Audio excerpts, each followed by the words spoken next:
Hi, this is Natalie Wright from here from sportsbookraeview.com. Both teams enter this match following upsets from the previous week. Predicted winner Everton pulled the upset, losing to Aston Villa 3-2, and predicted underdog Sunderland beat Southampton 2-1. So what, if anything, does that mean for the match when Everton hosts Sunderland on Saturday? Well, let's hear what Stuart from Talking Tipsters has to say about the match and if he's got a top tip for us today. Now, as Sunderland are fighting relegation, currently just 1 point behind 17th place Hull, it can make them a bit unpredictable. So what's your take on the match and what should we expect?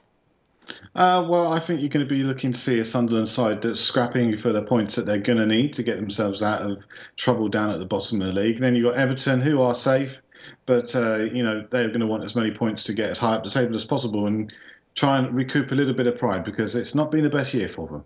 Well, really, Southampton should have won. You know, if you look at sort of their sort of season history, but obviously Sunderland won there. Can they pull the upset again and really pull themselves out of the relegation zone?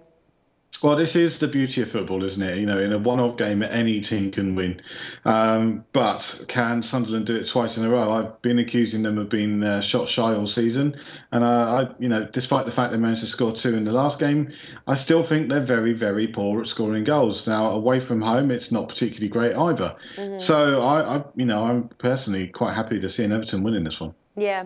Well, last meeting at Sunderland, it ended in a 1-1 draw. But now Everton have the home advantage. They are the favourites to win. They're priced 1.83, William Hill. The draw's 3.6, Labrooks, and Sunderland 4.5 there, Bet365.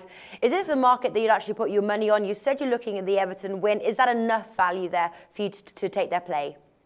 Yeah, I think there's enough value there. The draw earlier in the season was when Everton was struggling, and they've come into a bit of form recently. They've looked a lot better. They're passing the ball around in much more the kind of way you'd expect a Roberto Martinez side to pass the ball around, and they're starting to create chances. And they've got some good midfielders as well who can break forward and score the occasional goal. So yeah, I think there is just enough value in there to make it a worthwhile bet. Now, obviously, Everton lost on the road playing Aston Villa, but now they have the home advantage. I'm actually looking towards sort of markets such as both teams to score no, 1.83, 888 Sport, or even Everton winning to nil, 2.75 Bet365 there for the higher odds, and possibly the under 2.5 goals, 1.75 Labrooks. Is that where you're looking at, for this match? I think Everton, to win to nil is probably the best bet out of all of those. I'm not sure I'd go for the under 2.5 goals simply because Everton could score 3 on their own. They did it against Man U, and we saw them leak a few goals against Aston Villa. So I think there are goals in this game. I'm not sure how many, so I'm staying out of the total goals market. Yeah, I'm the same actually. Could be 2-0, could be 3-0. So go on. What's the tip for today, Stuart? Yeah, tip for me is Everton to win. That's 1.83 at William Hill. Happy with that, I have to say. All right, so Stuart's going for the Everton win there, 1.83. Stuart is from TalkingTipsters.com. You can find the link in the description below this video, which takes you straight to his website. It's a free service. Go check it out. Stuart, thank you for joining us today. Thank you.